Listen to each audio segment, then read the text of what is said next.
Hai semua, selamat datang di channel Baca Saham. Pada video ini, kita akan membahas satu topik dengan judul berikut ini. Tapi seperti biasa, semua pembahasan bukan rekomendasi dan hanya informasi. Ingat, kerugian kamu tanggung sendiri ya. Pada video ini, kita akan membahas satu saham yang memiliki kumdit dividen tanggal 19 Juni tahun 2026. Kamu bisa baca artikel yang saya kutip dari IDN Financials berikut ini. PT Aspirasi Hidup Indonesia, emiten retail khusus dengan sebelumnya dikenal sebagai nama S Hardware, akan membagikan dividen tunai 548 miliar atau 32,01 per lembar saham. Dalam rapat tersebut, pemegang saham sepakat mengalokasikan 82% dari laba bersih 2025 sebagai dividen tunai, merupakan rasio payout tertinggi yang pernah dibagikan perseroan. Jadi bisa kamu lihat di sini untuk dividen yang dibagikan yaitu 32,01 dengan komposisi sekitar 82% dari laba bersih. Artinya masih ada sisa alokasi yang menjadi laba ditahan. Sekilas untuk harga sahamnya bisa kamu lihat selama 10 tahun terakhir harga saham perusahaan ternyata berada pada angka yang rendah, di mana harga tertingginya 1920 dengan harga terendah 310. Per video ini dibuat harganya 356. Dengan kata lain turun sekitar 81% dari harga tertingginya. Oh iya, mohon kamu cek lagi data yang ditampilkan, mungkin saja saya ada salah input atau salah hitung. PBV per video ini dibuat di angka 0,91 kali. Apabila kita gunakan dua asumsi, ini merupakan perbandingan untuk PBV optimis 1 kali dan PBV pesimis 0,5 kali. Untuk pencapaian laba di Q1 tahun 2026 mengalami kenaikan yang baik dengan angka sekitar 15,5%. Dan jika disetahunkan ternyata masih mengalami minus karena kamu bisa lihat di Q3 dan Q4 tahun 2025 terjadi kenaikan laba yang lebih besar dibandingkan data di Q1 tahun 2026. Tapi kedepannya kita tunggu saja untuk data realnya nanti seperti apa. Nah, mengacu kepada harga saham 356 dan dividen yang akan dibagikan, maka yieldnya sekitar 9%-an. Apakah itu menarik? Silahkan kamu yang pertimbangkan sendiri. Sekarang kita mau bahas dulu dari sisi laporan keuangannya per 31 Maret yang disajikan dalam rupiah penuh. Pertama untuk saldo kasnya yang ternyata mengalami penurunan sekitar 29,6%.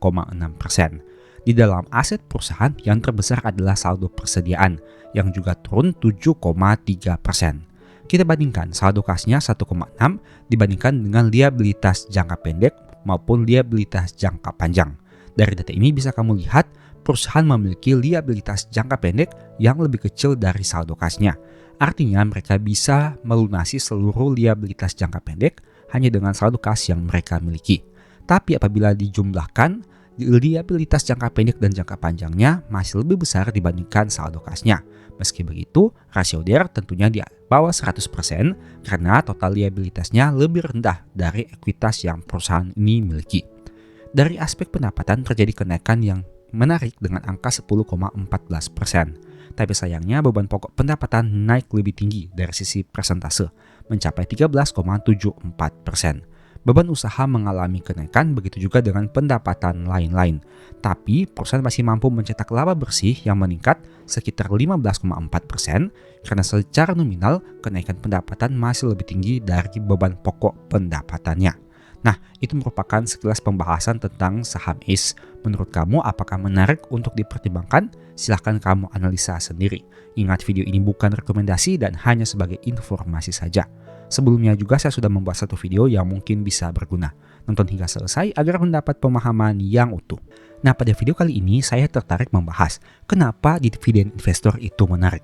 Mungkin ada berbagai tipe investor ataupun trader di pasar modal. Ada yang penganut dividen investing, ada yang penganut value investing, ada yang swing trading, ada yang scalping dan lain sebagainya. Nah, pada video kali ini saya lebih tertarik membahas dari sudut pandang dividen investor.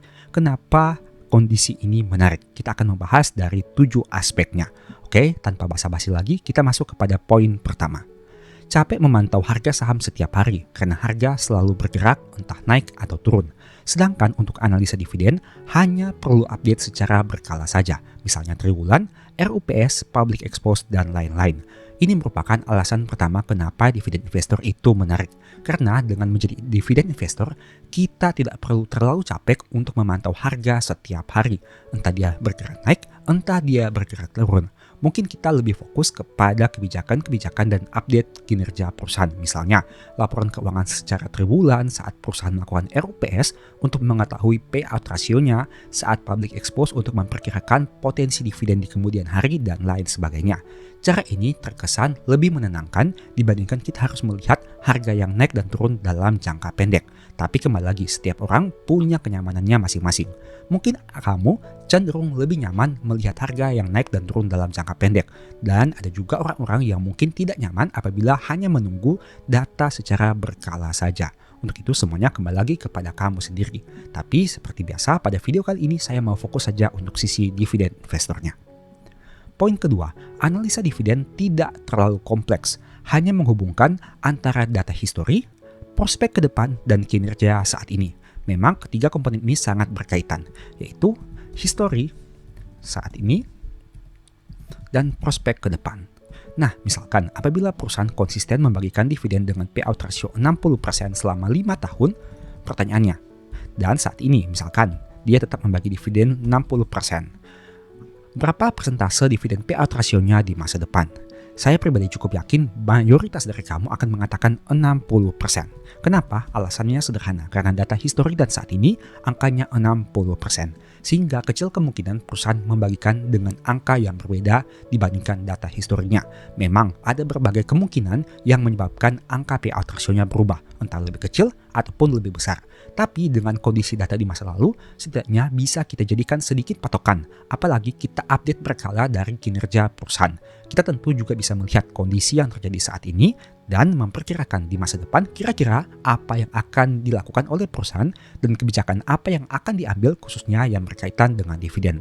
Itulah alasan kedua kenapa analisa dividen tidak terlalu kompleks. Kita hanya lihat kinerja keuangannya, kita lihat kondisi saat ini, dan kita perkirakan prospek di masa depan berdasarkan dua hal tadi, yaitu data histori dan kondisi saat ini.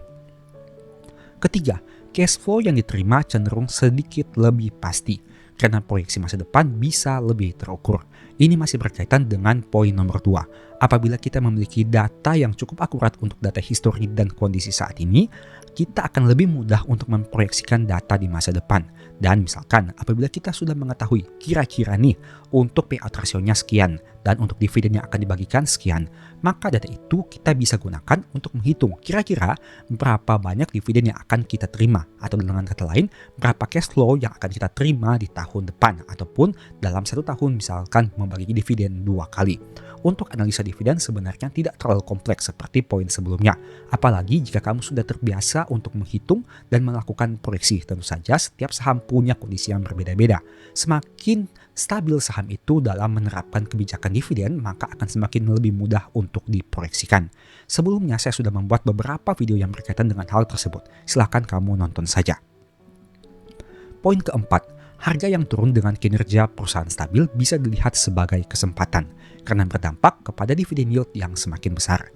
Poin ini juga sudah sering saya bahas apabila harga sahamnya mengalami penurunan, katakanlah turun 10%.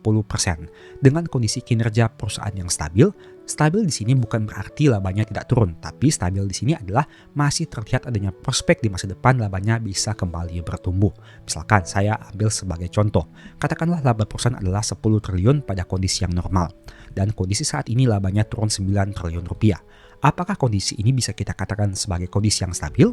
Nah, ada beberapa pertimbangan. Misalkan, 2 tahun yang lalu labanya berada pada angka 8 triliun rupiah. Dan artinya, meskipun labanya turun dari 10 menjadi 9 triliun rupiah, menurut saya pribadi ini masih cukup stabil karena laba di tahun ini masih lebih besar dibandingkan laba 2 tahun yang lalu.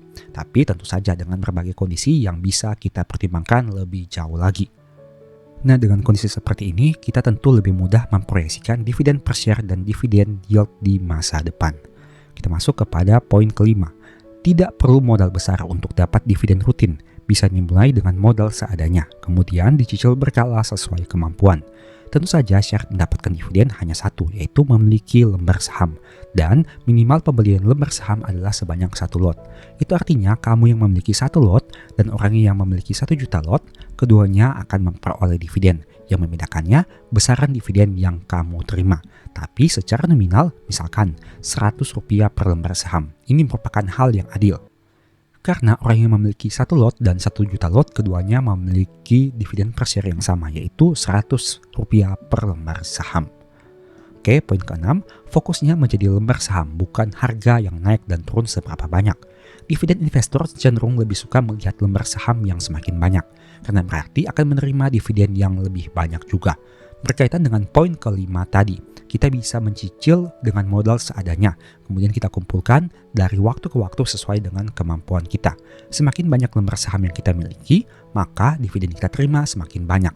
Jadi fokus dari dividen investor bukan kepada naik turun harga saham, tapi lebih kepada berapa banyak lembar saham yang kita miliki.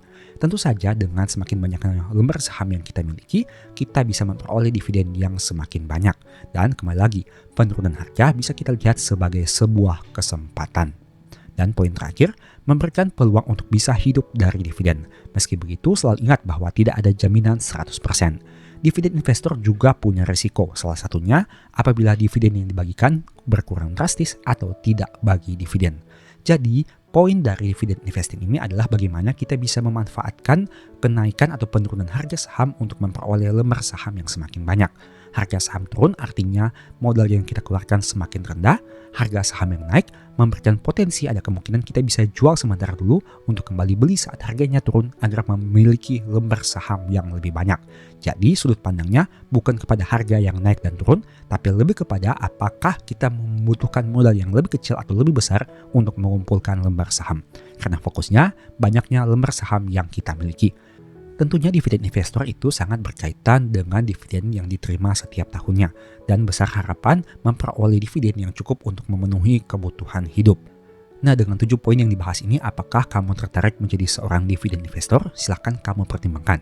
Ingat, kita juga memiliki poin minusnya, jadi pastikan kamu tahu sisi positif dan sisi negatif dari dividen investing. Nah, berbicara tentang dividen, sebelumnya saya sudah menulis 3 ebook yang berkaitan dengan dividen, yaitu dividen investing, stock for living, dan strategi nabung saham. Apabila tertarik melakukan pembelian, chat saja pada nomor WA yang ada. Demikianlah pembahasan singkat pada video ini. Selalu ingat bahwa semua saham dan pembahasan yang ditampilkan bukan rekomendasi dan hanya bersifat edukasi. Segala risiko kerugian menjadi tanggung jawab kamu sendiri. Mohon juga agar dapat mengecek kembali data yang ditampilkan karena bisa saja terjadi kesalahan pengetikan atau pengambilan data. Di video berikutnya ingin dibahas materi apa lagi? Tulis di kolom komentar ya. Berikut ini beberapa list ebook baca saham.